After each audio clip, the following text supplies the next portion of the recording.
F8E4 on your Whirlpool dishwasher. That means there's water in the base pan, and I'll show you the quick fix.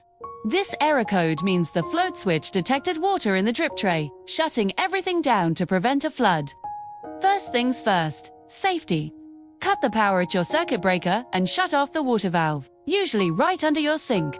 Now, let's get that water out. Slip place some towels down, pull the dishwasher out just a little bit, and carefully tilt it forward. This will drain the water from the base pan. Next, find the source of the leak. Inspect the inlet hose, the drain hose, and the door gasket. Look for any drips, cracks, or damage, and tighten any loose connections. Finally, it's time to reset and test. Turn the power back on. Press the cancel button twice, and then run a short cycle. Keep a close eye on it to make sure there are no new leaks.